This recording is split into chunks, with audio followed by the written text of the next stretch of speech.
할렐루야, 반갑습니다. 오늘 6월 첫 번째 주 수요일 우리 온라인 수요 성서지리 세미나 시간입니다. 오늘은 59번째 시간으로 나인성 청년아 일어나라 라고 하는 누가복음 7장에 있는 말씀을 중심으로 함께 은혜를 나누도록 하겠습니다. 잠시 기도하고 시작하죠. 사랑의 하나님 감사드립니다. 어느덧 무더운 또 6월이 이제 여름의 첫 시작을 알려줍니다. 우리 하루하루 삶에서 우리 주님이 우리와 동행해 주시고 무더운 여름도 잘 이겨낼 수 있도록 건강 주시고 또 우리의 삶이 보람되게 하여 주실 것을 믿습니다. 오늘 또 우리가 하루를 마감하며 또 귀한 말씀으로 우리가 주님 앞에 나아갑니다. 말씀 주시는 분 앞에 겸손히 그 말씀을 듣고자 하는 귀를 열게 하여 주옵소서. 마치는 시간까지 함께 하실 것을 믿사오며 예수님의 이름으로 기도드립니다. 아멘. 네, 오늘 성경 본문은 누가복음 7장 11절부터 17절까지의 말씀입니다. 먼저 말씀 듣고 그리고 이어서 말씀 전하겠습니다. 누가복음 제7장. 그 후에 예수께서 나인이란 성으로 가실새 제자와 많은 무리가 동행하더니 성문에 가까이 이르실 때 사람들이 한 죽은 자를 메고 나오니 이는 한 어머니의 독자요 그의 어머니는 과부라. 그 성에 많은 사람도 그와 함께 나오거늘 주께서 과부를 보시고 불쌍히 여기사 울지 말라. 가까이 가서 그 관에 손을 대시니 맨 자들이 서는지라. 청년아, 내가 네게 말하노니 일어나라. 하심에 죽었던 자가 일어나 앉고 말도 하거늘 예수께서 그를 어머니에게 주시니 모든 사람이 두려워하며 하나님께 영광을 돌려 이르되 큰 선지자가 우리 가운데 일어나셨다. 하나님께서 자기 백성을 돌보셨다. 예수께 대한 이 소문이 온 유대와 사방에 두루 퍼지니라. 네, 잘 들으셨죠? 우리가 지난 시간에 가버나움에 대해 살펴봤습니다. 가버나움에서 이방인의 백부장의 하인의 병을 예수님께서 그의 믿음을 보시고 낫게 하셨던 그 장면을 살펴보았었습니다. 이제 가버나움에서 이제 장소를 이제 옮겨가는데요. 바로 나인성으로 옮겨갑니다. 자, 지도를 보시면 이 가버나움에서부터 나인성까지의 거리는 대략 한 32km, 동남쪽이죠. 남동쪽인데 한 20마일 정도 떨어져 있습니다. 그런데 이 나인이라고 하는 이름의 뜻이 뭐냐? 기쁨이라고 하는 뜻을 가지고 있는 그런 지명이죠. 자, 바로 이곳에 예수님께서 많은 무리들과 함께 가버나움에서부터 나인성으로 이동을 해 가시고 있습니다. 아마 이 가버나움에서 말씀만으로 하인의 병, 즉 백부장의 하인의 병을 고치셨던 그 광경을 목격한 많은 사람들은 아마 기쁨과 환희와 어떤 그런 마음을 가지고 지금 이제 가버나움에서부터 나인성으로 옮겨가고 있는 장면이라고 볼 수가 있죠. 아마 기쁨이 충만했을 것입니다. 예수님과 함께하는 그런 시간들이 그들에게는 행복한 시간이었을 것입니다. 자, 반면에 나인성 안에서도 또 한 무리들이 나오고 있는 장면을 우리가 볼 수가 있습니다. 그것은 바로 장래 행렬이었죠. 그것도 젊은 청년이 죽었는데 설상가상으로 그 청년은 과부의 아들이었습니다. 마지막 남은 혈육마저도 세상을 떠났던, 그래서 이 기쁨이라고 하는 나인이라고 하는 성의 이름과는 걸맞지 않게 슬픔과 또 서러움이 함께 곁들여져 있는 바로 그러한 행렬들이 이 나인성 안에서부터 밖으로 나오고 있다고 하는 거죠. 여러분, 이 장면을 영화의 한 장면으로 담는다면 굉장히 극적인 장면이 아닐 수 없습니다. 예수님을 따르는 한 무리는 기쁨의 성인 나인으로 아주 기쁨과 행복에 겨워서 들어오는 사람들이고요. 반면에 나인성 안에 있던 사람들은 기쁨이라는 단어와는 거리가 멀게 불행과 슬픔과 어떤 고통의 마음을 가지고 그 성으로부터 이 시체를 관에 넣어서 가지고 나오는 그러한 행렬이었기 때문이죠. 이 두 행렬이 바로 그 나인성 문에서 함께 만나는 장면이야말로 아마 영화화 한다면 굉장히 극적인 장면이 아닐 수 없을 것입니다. 사실 유대 사회에서 오늘날에도 그런 것 같아요. 어린 아이나 젊은 사람이 죽게 되었을 때에는 사실은 장례를 조용히 치르는 것이 아마 일반적일 것입니다. 그런데 오늘 본문에 보면 이 나인성 과부의 아들이 죽은 장면을 볼 때에는 그렇지 않았던 것 같아요. 많은 사람들이 함께 그 장례 행렬에 동참하고 있었다는 겁니다. 오늘 본문 12절 말씀을 볼까요? 성문에 가까이 이르실 때에 사람들이 한 죽은 자를 메고 나오니 이는 한 어머니의 독자요 그의 어머니는 과부라. 그 성에 많은 사람도 그와 함께 나오거늘. 많은 사람들이 그 과부와 함께 시체를 둘러매고 나오는 장면을 기록하고 있습니다. 그래서 학자들은요, 이 과부의 이 외아들, 이 청년이 아마 이 마을에서는 굉장히 영향력을 행사하고 있었던 아들이 아니었을까. 아마 칭찬을 많이 들었던 아들이었나 보다라고 그렇게 추측을 한다고 합니다. 아니면 불의의 사고로 이 안타까운 청년의 목숨이 죽은 것을 마을 사람들이 안타까워해서 이 장례 행렬에 함께 동참해서 나왔을 것이다 라고 또 그렇게 이야기도 하죠. 어쨌든 조용히 적은 무리가 아닌 어떻게 보면 슬픔의 행렬들이 굉장히 많은 사람들이 함께 이 나인성 안에서부터 나오고 있는 모습을 우리들에게 보여주고 있는 것이죠. 자, 가버나움에서 시작한 예수님을 따르는 그 기쁨의 행렬도 적지 않은 숫자였을 것이고요. 그리고 이 나인성 안에서부터 한 젊은이의 죽음을 이제 애도하기 위해 슬픔으로 나오는 무리수도 적지 않았을 것입니다. 즉, 적지 않은 기쁨의 무리, 슬픔의 무리가 함께 한 곳에서 만남을 갖게 되었다라고 하는 것이죠. 그런데 이 기쁨의 행렬을 이끌고 가시는 예수님께서 슬픔의 행렬의 당사자였던 그 과부를 먼저 보십니다. 그리고 예수님은 단번에 그 슬피 우는 또 애통에 잠겨 있는 그 과부를 돌아보셨습니다. 그것은 바로 예수님의 긍휼의 마음이 있었기 때문이죠. 그 누구도 요청하지 않았습니다. 그런데 늘 긍휼의 마음을 가지고 계신 바로 예수님께서는 항상 그러한 자들을 향하여 먼저 눈을 들어 바라보신다라고 하는 것입니다. 바로 예수님의 긍휼의 마음이 늘 우리들을 향하여 먼저 다가오시는 것과 다르지 않다는 거죠. 본문 13절 말씀해 보니까 주께서 과부를 보시고 불쌍히 여기사 울지 말라라고 먼저 말씀을 하시는 장면을 보여줍니다.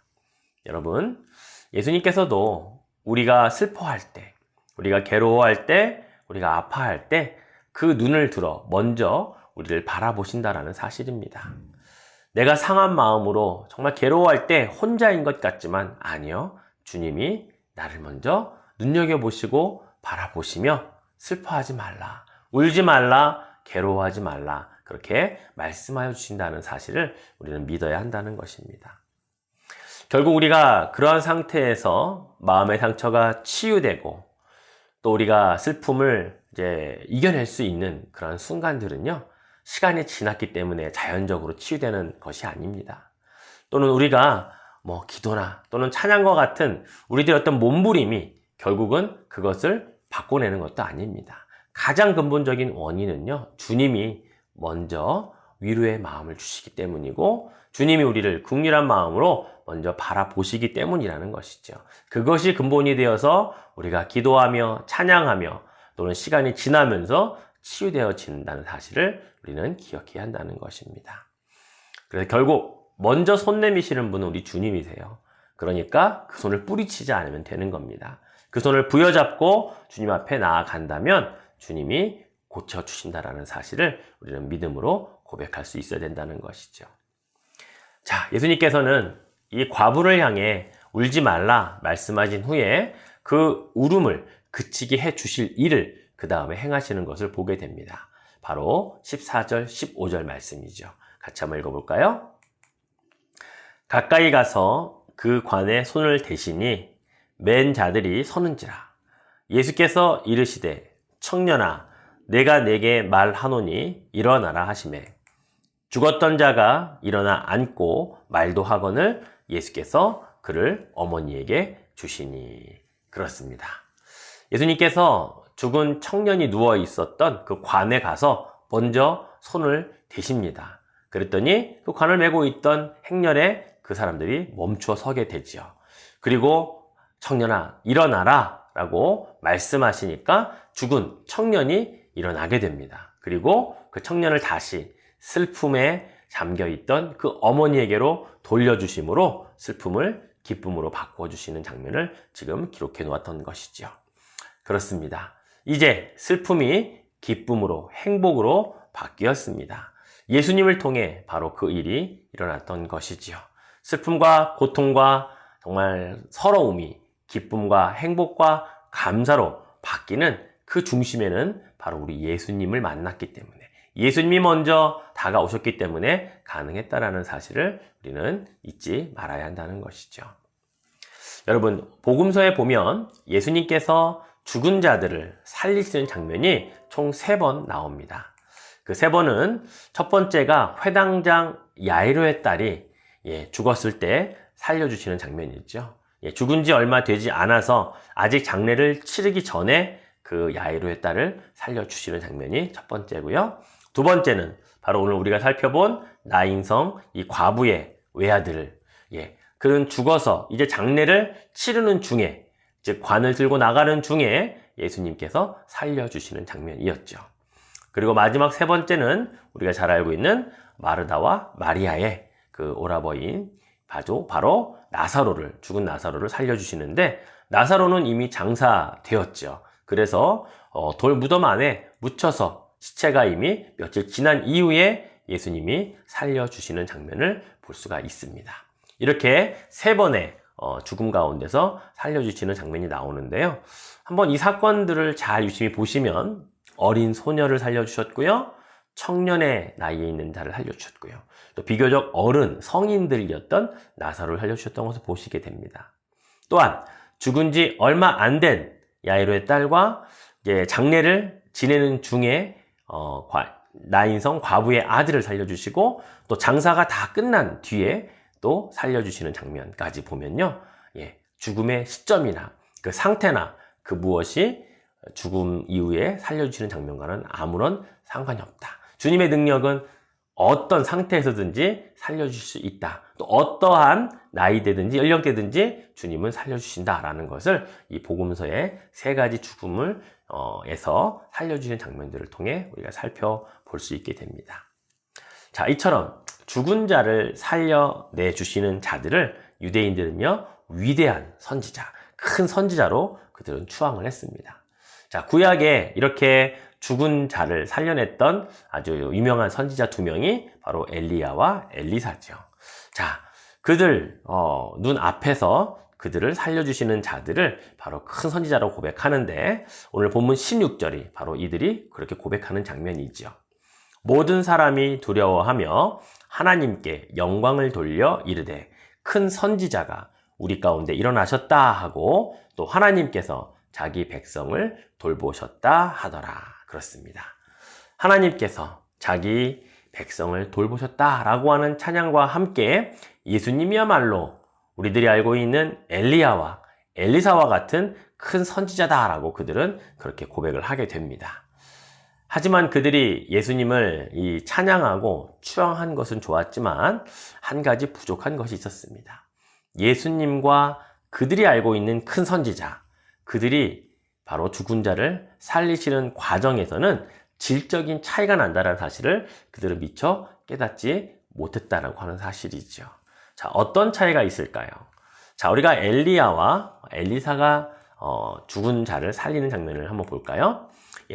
열왕기상 17장에는 엘리야가 사르밧 과부의 아들을 살리는 장면이 나오고요. 또 열왕기하 4장에 가면 엘리사가 수넴 여인의 아들을 살리는 장면이 나옵니다. 그리고 오늘 본문이 누가복음 7장에 예수님께서 나인성 과부의 아들을 살리는 장면이 나와요. 자, 그런데 어떤 질적인 차이가 있을까요?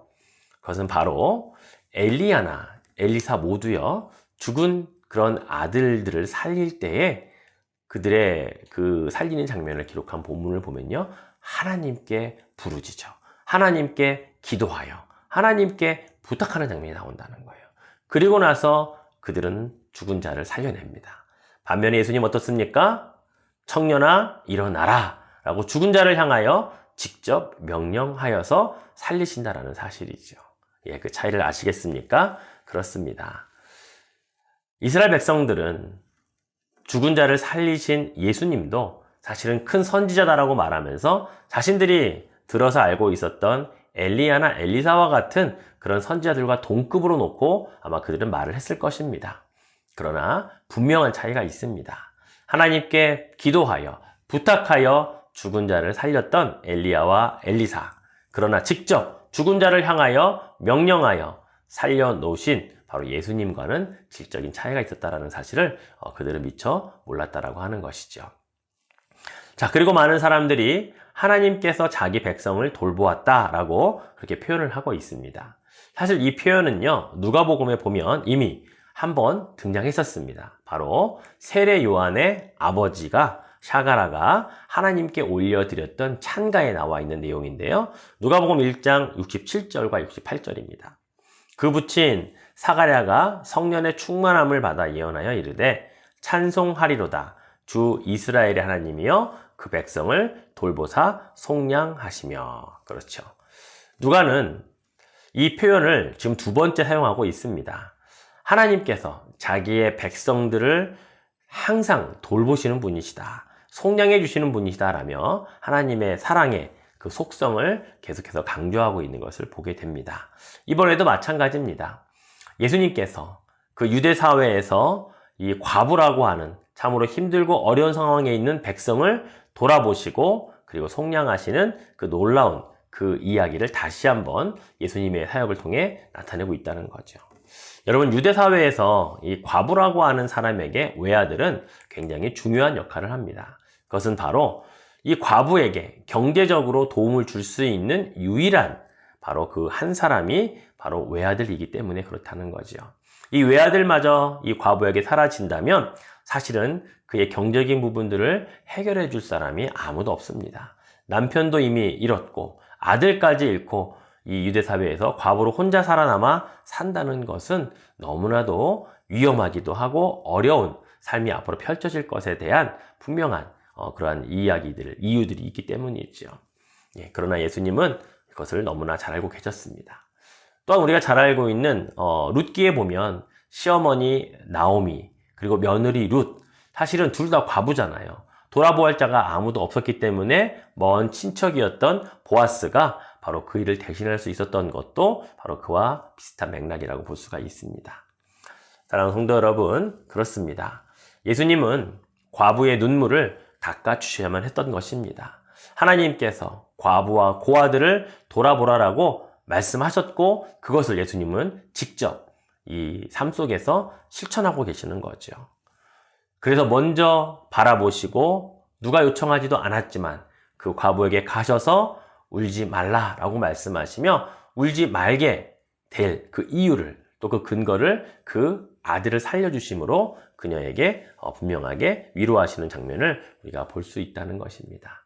여러분, 결국 예수님께서는 이러한 일들을 통해 또 한 번 자신의 명성을 온 유대 지역으로 더 빨리 전파되도록 하십니다. 즉, 사람들이 이제 가는 곳곳마다 이 장면을 목격하고 나서는 죽은 자도 살린다, 병 고치는 일도 직접 만나지 않고 말씀만으로도 얼마든지 고치신다 라고 하시면서 바로 예수님에 대한 그 이야기들을 온 유대 지역에 펼쳐지게 하신다라는 것을 우리가 살펴볼 수가 있죠. 자, 오늘 말씀을 한번 정리를 하겠습니다. 이 나인성 과부의 외아들을 살려주시는 장면 바로 전에는 아까 말씀드렸듯이 이방인의 그 백부장 하인의 병을 말씀만으로 고치셨던 장면을 살펴보았고요. 이때에도 이방인을 돌아보시고 또 다음으로 오늘 본문 나인성의 과부를 돌아보시는 바로 예수님의 사역을 잘 우리가 살펴보았습니다. 세상의 중심에서 멀어져 있었던 이방인들 그리고 과부를 돌아보시는 이 예수님의 사역을 누가는 연속으로 누가복음 7장에서 기록을 해 놓았습니다. 그들을 먼저 국률의 마음으로 돌보시고 품으시는 바로 그 예수님의 사역이었죠. 근데 여러분, 이 사역은 이미 구약의 이사야 선지자를 통하여서 메시아의 사역으로서 이미 예언되었던 일이었습니다. 이사야서 61장 1절과 2절 말씀을 한번 같이 읽어보죠. 주 여호와의 영이 내게 내리셨으니 이는 여호와께서 내게 기름을 부으사 가난한 자에게 아름다운 소식을 전하게 하려 하심이라. 나를 보내사 마음이 상한 자를 고치며 포로된 자에게 자유를, 갇힌 자에게 노임을 선포하며 여호와의 은혜의 해와 우리 하나님의 보복의 날을 선포하여 모든 슬픈 자를 위로하되. 그렇습니다. 가난한 자, 포로된 자, 마음이 상한 자, 모든 슬픈 자를 위로하시는 바로 그 해를 선포하시러 예수님이 이 땅에 오셨다라고 이사야는 이미 예언했고요. 그 사역을 주님은 지금 실제로 감당하고 계신다는 것입니다. 수천 년이 지난 오늘날에도 예수님의 사역은 보혜사 성령을 보내심으로 동일하게 그 일을 하고 계심을 믿습니다. 내가 힘들고 어려울 때 가난한 자 또한 위로받아야 될 그런 상황 속에서 주님은 나를 위로하시고 또 부욕해 하시는 놀라운 그런 주님으로서 지금도 사역하고 계시다라는 사실을 우리는 믿을 수 있어야 한다는 것이죠. 사랑하는 성도 여러분, 누구에게나 예수님은 긍휼의 마음을 주십니다. 그런데 그 누구에게나 라고 하는 그 범위 안에는 분명한 그 고백이 있어야 됩니다. 예수님을 나의 구원자로 그리고 마음으로 믿어 입으로 시인하는 바로 그런 고백이 있는 자들에게는 누구에게나 적용이 되는 말씀, 주님이 긍휼의 마음으로 먼저 바라보시고 다가가셔서 울지 말라, 걱정하지 말라 말씀해 주신다라고 하는 사실이죠. 그 이상도 그 이하도 없습니다. 예수 그리스도를 나의 구주로 믿고 마음으로 믿어 입으로 시인하면 되는 것입니다. 그것만 하면 주님의 위로를 받을 수 있기 때문이죠. 여러분, 철학자 가운데 하이데거라는 사람이 있는데요. 이 사람이 이런 말을 했어요. 인간은 살아가고 있는 것이 아니라 죽어가고 있는 것이다. 예, 맞습니다.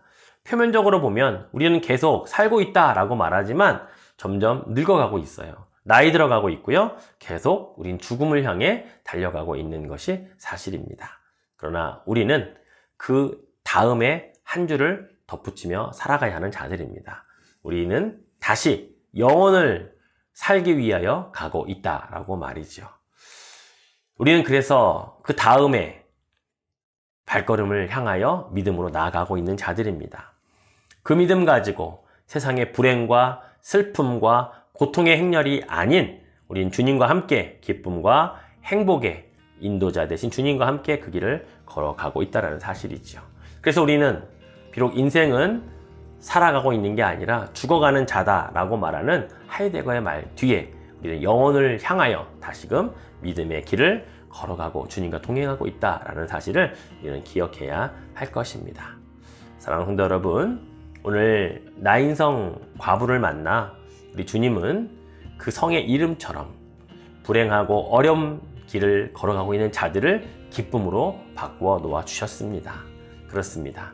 믿음의 발걸음, 주님과 함께 동행한다면 우리의 삶이 힘들고 어려울 때에도 우리는 기쁨의 동행자를 만나 기쁨으로 삶을 다시 바꿀 수 있다는 사실을 우리 말씀을 통해 여러분이 깨달을 수 있기를 주의 이름으로 축원해 드리겠습니다. 예, 앞에서부터 파워포인트 보시고 마무리 기도하고 마치도록 하겠습니다.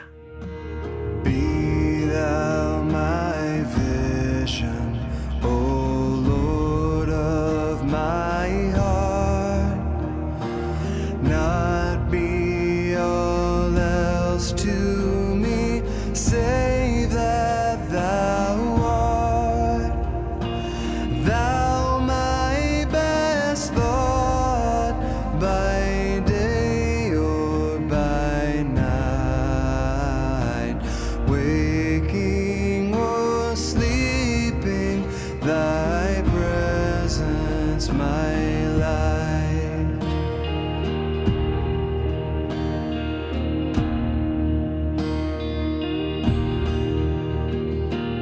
Be thou my wisdom, and thou my true word. I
I heed not, nor man's empty. 네, 잘 보셨죠? 예, 그렇습니다. 오늘 우리가 나인성, 그 성 이름 자체가 기쁨인데 사실은 그 안에서 나오는 사람들은 슬픔의 행렬이었고 고통의 행렬들이었습니다. 그러나 주님을 만나 그들의 고통과 슬픔이 기쁨과 감사와 행복으로 바뀌는 장면을 우리는 볼 수 있었습니다. 오늘날 우리의 삶에서도 그런 믿음의 발걸음을 통해 주님과 함께 동행할 때 능히 기쁨과 행복의 길을 걸어갈 수 있음을 믿으시는 여러분 되시기를 주님의 이름으로 축원해 드리겠습니다. 기도하겠습니다. 사랑의 주님, 감사합니다. 우리의 인생도 나인성 과부의 그런 행렬처럼 때로는 슬프고 어렵고 힘든 길을 걸어갈 때가 있습니다. 그러나 그럴 때에 주님과 함께 가는 그런 놀라운 은혜를 우리도 경험하면 슬픔이 기쁨이 되고 고통이 정말 치유가 되고 아픔이 행복이 되는 놀라운 일들을 경험하게 될 줄로 믿습니다. 그 경험자로 또 믿음의 발걸음을 주님과 함께 걸어갈 때에 또 힘들고 아프고 힘든 자들을 우리가 함께 위로하는 그런 귀한 믿음의 행보를 하게 하여 주옵소서. 주님, 오늘도 우리는 믿음으로 한 걸음 내딛습니다. 주님과 함께함이 기쁨이고 축복이고 감사인 것을 믿습니다.